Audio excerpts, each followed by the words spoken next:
안녕하세요. 김성길 목사와 함께하는 GTS 말씀 묵상 시간입니다. 오늘도 묵상 함께 하셔서 아주 감사하고요. 묵상과 함께 좋은 하루 되시길 바랍니다. 자, 오늘은 5번째 날입니다.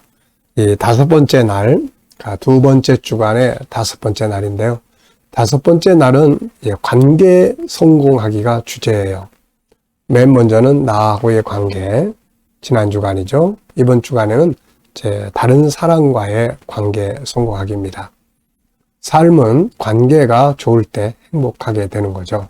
그래서 오늘은 부부 관계, 또 부모 자식 관계, 동료와의 관계, 또 이웃들과의 관계 한번 점검해 보시고요. 관계가 안 좋으면 관계를 좀 잘 할 수 있도록 해보시기 바랍니다. 자, 뒷페이지로 넘어가시면은 관계를 잘 갖기 위해서 필요한 것, 여기에 4가지를 정리를 해놨습니다. 하나는 우선 사람을 좀 이해를 해야 된다. 그래서 모든 사람은 맨 깊은 곳에 본능이 있어요. 하나님 만들어 놓은 본능. 그렇게 살고 싶어 하는 것. 그 다음에는 그게 이제 잘 안 될 때 속이 상하죠. 그래서 속상해 죽겠어. 이 말은 자기가 하고 싶은 본능을 이루지 못했을 때 오는 감정 상태예요. 그러면 이제 그게 밖으로 나오죠. 그래서 분노도 나오고, 우울함도 나오고, 무기력도 나오고, 여러 가지가 나타납니다.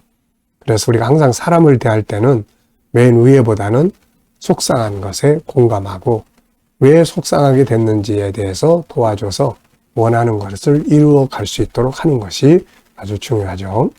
두 번째는 이제 자기 방어법이에요. 우리가 다른 사람과의 관계를 갖다 보면은 안 좋은 소리도 듣게 되고, 또 욕도 먹게 되고, 또 마음에 안 드는 상처되는 소리들도 들을 거에 되거든요. 그러면 이제 그런 소리를 들을 때 일단 상처를 안 받아야 돼요. 면역성을 강화시켜야 합니다. 그래서 여기에 10가지는 면역성을 강화시키는 방법이에요. 적이 공격한다고 해서 그것 때문에 막 원망해하고 속상할 게 아니라 내가 방어 능력을 키우면 되는 거거든요. 자, 세 번째는 이제 다 방어가 잘 되면은, 그 다음에는 이제 선으로 상대방을 변화시켜가고 이기는 거죠. 그래서 여기에 이제, 다른 사람과의 관계를 잘 갖기 위해서 필요한 15가지의 이야기를 적어놨어요. 여러분들이 늘 읽어보시면서 이런 방법으로 다른 사람을 잘 하면 관계를 좋게 할 수 있습니다. 그리고 이제 관계를 갖기 위해서는 무엇보다도 대화가 많이 필요한데, 이 4번째는 대화법입니다. 대화법에는 5가지가 있어요. 끝까지 들어주는 경청, 그 다음에 하는 말에 공감하는 공감, 그리고 내가 말할 때 어떤 말을 해야 되는지 조화를 이루는 것, 서로 피드백 나누기, 어떤 말 듣고 싶고 어떤 말 듣기 싫고. 네. 자, 이렇게 하면은 다른 사람과의 관계를 잘 가질 수 있습니다. 오늘 한번 관계에 있어서 한번 이렇게 실천을 해보시기 바랍니다. 자, 오늘 먼저 그림부터 정리를 해보겠습니다. 우리 GTS 프로그램은 믿음, 재능 개발, 아이들은 학습 이렇게 돼 있어요. 그래서 5-7+2, 5는 그림 분석, 그리고 7은 7가지 주제로서 매일매일 생활 속에 살아가고, 그 다음에는 여러 가지 모든 걸 다 분석할 수 있는 이 컨설팅의 프로그램이에요. 그래서 자, 오늘도 보여드리겠습니다. 쏘고, 네, 오늘은 다른 사람과의 관계 잘하기.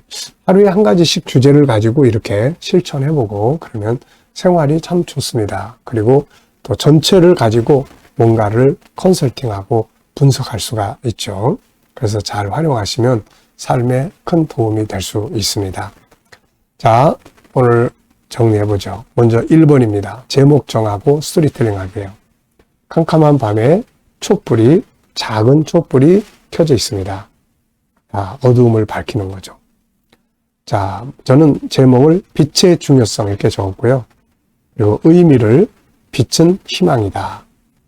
빛은 선한 삶이요 아름다운 삶이다. 모든 사람은 빛을 따라가고 싶어 한다. 어둠 속에서 빛이 보이면 그 빛을 따라가게 되는 거죠. 자, 두 번째는 분석입니다. 눈에 보이는 부분과 보이지 않는 부분에 대해서 이렇게 분석하는 거죠. 세상 모든 것은 다 분석만 잘해도 좋은 삶을 살아갈 수 있습니다.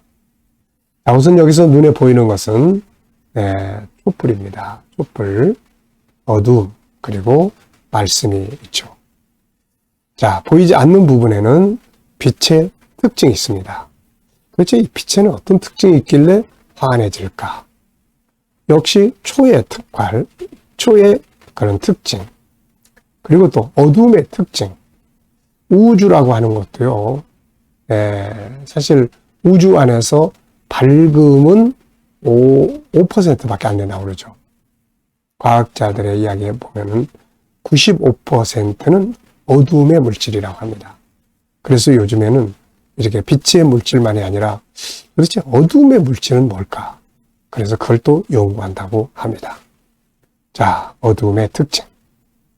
만약 어둠 속에 빛이 없다면 어떻게 될까요? 우리 계속 방황하게 되겠죠.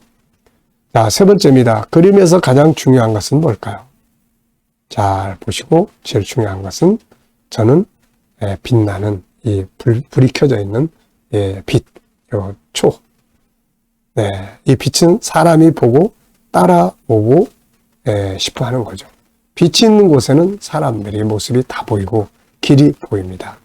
그래서 우리가 그런 역할을 할 때 사람들은 우리를 따라오고 싶어 합니다. 자, 연상법 훈련하겠습니다. 자, 우선은 본문 말씀. 먼저 이 그림 한번 떠올려 보시죠. 자, 눈 감아 보시고요. 초가 하나, 둘, 셋, 넷, 저 뒤에 2개가 있는 것 같아요. 그리고 말씀이 있고 어둠이 있습니다. 자, 이 말씀과 이 그림과 관계된 말씀, 마태복음 5장 14절로 16절. 그리고 이렇게 어둠 속에 빛과 같은 역할을 했던 사람들이 있죠. 예수님은 당연히 어둠 속에 빛이라고 말씀하고 있습니다. 그래서 우리가 어둠 속에서 방황하던 많은 사람들이 예수님을 보고 따라가게 되는 거죠. 또 그 룻기서의 주인공인 룻과 같은 여인들. 저는 우리 룻기서를 공부할 때마다 어둠 속에 등불과 같은 책이다, 이렇게 이야기를 합니다. 당시에 방황하며 이스라엘 백성들이 살고 있을 때 룻과 나오미의 역사는 정말 어떻게 살아야 되는지 사람이 그걸 보여주는 중요한 역할을 해줬던 거죠. 자, 오늘도 우리 아이들은 이 그림을 보면서 또 수학을 잘 찾아보시기 바랍니다.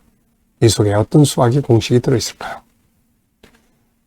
이 속에는 역시 도형도 있고 숫자도 있고 그렇습니다. 자, 또 이제 상상력 키워보겠습니다. 이 그림 가운데 두시고 앞에는 어떤 그림을 그리면 좋을까요? 저는 앞에는 초가 없는, 빛이 없는 캄캄함을 그려볼 것 같고요. 그리고 나서 초가 쫙 켜집니다. 그리고 이제 점점 불이 밝아져서 어두움이 다 사라지고 밝은 빛으로 꽉 채워지니까 그 안에 있는 모든 것이 다 보이게 되는 거죠. 그래서 빛은 모든 것을 드러내게 하는 것입니다. 자, 오늘도 미래를 어떻게 살고 싶은지 적어 보시고요. 지금 무엇을 준비해야 되는지 생각하고 넘어가시기 바랍니다. 자, 오늘도 본문 말씀 또 읽어보겠습니다. 우리 GTS의 묵상은 한 본문을 한 주간 동안 묵상을 합니다. 그렇기 때문에 암송하기가 쉬워지는 거죠. 너희는 세상의 소금이니 소금이 만일 그 맛을 잃으면 무엇으로 짜게 하리요? 후에는 아무 쓸데없어 다만 밖에 버려져 사람에게 밟힐 뿐이니라. 너희는 세상의 빛이라. 산 위에 있는 동네가 숨겨지지 못할 것이요. 사람이 등불을 켜서 말 아래 두지 아니하고 등경 위에 두나니. 이러므로 집안 모든 사람에게 비치느니라. 이같이 너희 빛이 사람 앞에 비치게 하여 그들로 너희 착한 행실을 보고 하늘에 계신 너희 아버지께 영광을 돌리게 하라. 아멘. 자, 오늘도 감사한 일 먼저 적어볼까요? 자, 어제 하루를 지내시면서 감사한 거 무엇입니까? 보편적인 일도 감사할 수 있고, 어려운 문제가 부딪혔으면 그 속에 또 감사할 수 있는 또 조건들을 또 생각을 해보시고 또 감사를 적어 보십시오. 오늘은 하루를 시작하면서 무엇이 감사한지 적어 보시고요. 미래에 대해서도 감사하고 싶은 거 적어 보시기 바랍니다. 저는 항상 미래 비전을 적어 놓고 합력하여 선을 이루시고 넉넉히 이루실 하나님 앞에 감사를 씁니다. 1번입니다. 본문에서 다른 사람과의 관계를 성공하기 위해 활용할 수 있는 내용은 뭘까요? 자, 다른 사람하고 좋은 관계를 갖기 위해서 이 본문을 보면서 할 수 있는 일은 뭐가 있겠습니까? 저는 두 가지를 적었습니다. 첫째는 소금의 역할을 잘하면 좋은 관계가 된다. 소금의 역할은 맛을 내는 거죠. 업무적 능력도 있고 또 사람과의 관계를 잘할 줄 아는 소통의 능력도 있고 그러면 좋은 관계가 이루어지는 거죠. 자, 그리고 또 하나는 이제 빛의 역할, 신뢰받을 수 있는 행동이 있으면 또 좋은 관계가 됩니다.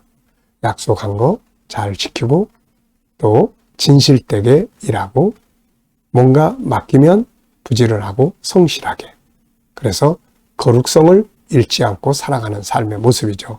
그러면 사람들이 저 사람 믿을 수 있고 저 사람한테 맡기면 괜찮아. 이렇게 신뢰를 가질 수가 있습니다. 그러면 좋은 관계가 되는 거예요. 하나는 소금, 업무적인 능력, 그리고 소통의 능력 이런 것들을 잘 가지면 사람들이 다 좋아합니다. 그리고 또 신뢰성 쌓으면 또 사람들이 다 좋아해요. 그래서 좋은 관계를 가질 수 있습니다. 자, 다른 사람을 존중하기 위해서 할 수 있는 일은 무엇일까요? 우선 옆에 보면은 3번에 보시면 35페이지 15가지 다른 사람과의 관계를 잘 갖기 위해서 정리해 놓은 내용이 있습니다. 우선 사람을 잘 알고 그 사람의 존귀함을 인정해 주는 것. 상처받지 않도록 자기 내면을 잘 강화하는 것. 그리고 나 혼자만 잘 돼야 되겠다. 이게 아니라 상대방에 함께 성공하는 윈윈 전략. 신뢰성 쌓기. 이게 빛의 역할이라고 그랬죠. 상대방의 성공 돕기. 다름을 인정하기. 비교하지 않기. 단점보다는 장점을 찾아서 발전시켜주기. 상대방의 마음과 아픔을 이해하고 공감하고 치유하기. 무시와 책망보다는 칭찬과 좋은 점 찾아서 감사하기. 약한 점을 담당해주기. 책임있게 성실하게 대하기. 지지하고 공감하며 응원하기. 업무는 냉정하게 분석하되 인격은 존중하기. 아름다운 말을 사용하기. 자, 이렇게 하면은 자, 가족이든 동료든 이웃이든 다 좋은 관계를 가질 수가 있습니다. 자, 이 중에서도 특별히 다른 사람을 존중하기 위해서 할 수 있는 일이 있다면은 인정해주는 일, 배려해주는 일, 상대방의 감정이나 행동이나 삶에 공감해주는 일, 그리고 필요할 때 도와주는 일. 그러면 다른 사람들을 존중한다 하는 것을 나타내는 것입니다. 그러면 당연히 관계는 좋아지겠죠. 세 번째입니다. 다른 사람, 가족이나 동료나 이웃과의 관계를 잘 갖기 위해서 내가 좀 더 변화해야 할 부분이 있다면 무엇이 있을까요? 자, 뭐가 변화하면 좋을까요? 경청의 변화를 주면 좋을까요? 또 공감의 변화를 주면 좋을까요? 말을 하는 방법에 대해서 변화를 주면 좋을까요? 어떤 능력을 발휘하면 좋을까요? 뭐가 되면 좋은 관계를 가질 수가 있을까요? 자, 저는 소통의 능력 이렇게 적었습니다. 소통의 영역. 이런 것들이 좀 더 잘 되면은 좋은 관계 가질 수 있죠. 질문 만들기입니다. 자, 왜 무엇을 어떻게 만약 이런 말을 넣으면은 질문이 만들어져요. 늘 말씀드립니다만은 질문이 없으면 변화와 발전이 없어요. 근데 뭐가 됐든 질문을 하면은 발전을 가져올 수 있습니다. 자, 16절에는 이런 말씀이에요. 이같이 너희 빛이 사람 앞에 비치게 하여 그들로 너희 착한 행실을 보고 하늘에 계신 너희 아버지께 영광을 돌리게 하라. 자, 어떤 질문이 만들어지면 좋을까요? 사람 앞에 비추지 못하면 어떻게 될 것인가? 자, 빛은 속에다 묻어놓으면 안 돼요. 이불 속에 파묻어 놓으면 안 됩니다. 밖으로 비춰야 되는 거죠. 만약에 빛이 비치지 못하면은 하나님께 영광을 돌리는 게 아니라 영광을 가리게 되는 거죠. 예수 믿는 사람들이 선한 빛을 나타내야 되는데 악하게 선한 빛은 감춰두고 악한 어둠만 나타낸다면은 뭐 예수 믿는 사람들 형편없어 이렇게 이야기를 하겠죠. 그런데 우리 예수 믿는 사람들이 선한 능력을 발휘하고 선한 빛을 비춰주면은 말 한마디, 행동 하나, 또 삶에서 부지런하게 성실하게 이런 모습을 보여주면은 야, 그래도 예수 믿는 사람이 낫네. 왜냐하면 그 사람이 가지고 있는 선한 빛이 지금 비추고 있거든요. 그 빛을 보고 사람들은 하나님께 영광을 돌 수가 있습니다. 자, 나의 변화와 발전에 대해서 또 질문을 만들어 보겠습니다. 나의 변화와 발전을 위해서 필요한 것은 무엇인가? 자, 우선 나의 발전. 저는 GTS입니다. GTS 발전시켜야 되거든요. 특히 GTS 수학, 또 학문. 그래서 아이들이 GTS를 통해서 믿음도 생기고 또 재능의 발전도 있지만 학습도 도움을 받을 수 있으면은 GTS가 정말 좋은 프로그램이 될 수가 있겠죠. 자, 오늘도 묵상 함께 하겠습니다. 묵상은 소통이에요. 누구와? 예수님과 소통하는 거예요. 오늘 하루에 우리가 삶의 현장에서 여러 가지 일들을 하잖아요. 업무도 보고 사람도 만나고 문제도 해결해야 되고 발전도 시켜야 되고 그러면 이제 그걸 주님께 물어보면은 더 좋은 영감을 얻을 수가 있거든요. 내 지식이나 경험이나 내 감정이나 내 생각에 울타리 안에 갇혀 있지 말고 주님께 묻고 항상 거기서 밖으로 나올 수 있어야 합니다. 자, 눈 감으시고 묵상은 항상 우선 본문도 생각해 보고요. 7가지 주제도 생각해 보고요. 그리고 나서 내 삶의 현장을 생각을 해 보시는데 삶의 현장은 미래가 있고 오늘이 있습니다. 그리고 거기서 만나야 할 사람도 있고요. 해결해야 될 문제도 있고요. 해야 될 일도 있습니다. 그런 거 다 떠올려보고 주님, 이 일을 어떤 자세로 하면 좋을까요? 사람을 만날 때 어떤 말을 하면 좋을까요? 자, 그리고 기다려보면은 영감이 떠오르게 됩니다. 자, 오늘도 영감을 가지고 좋은 하루, 행복한 하루가 되시기 바랍니다. 기도하겠습니다. 주님 감사합니다.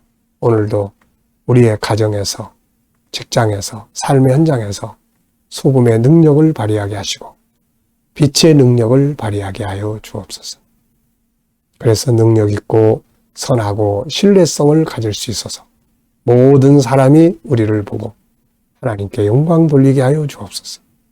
우리 자녀들, 친척들, 동료들, 믿지 않는 자들 다 주께 돌아와 구원받게 하여 주시고 오늘 우리 성도들의 직장과 사업장이 발전하게 하시며 새로운 일터를 구하는 자들은 좋은 일터들이 준비되게 하여 주시고 치료받는 자들은 치유의 능력이 더욱 강하게 역사하여 주시옵소서.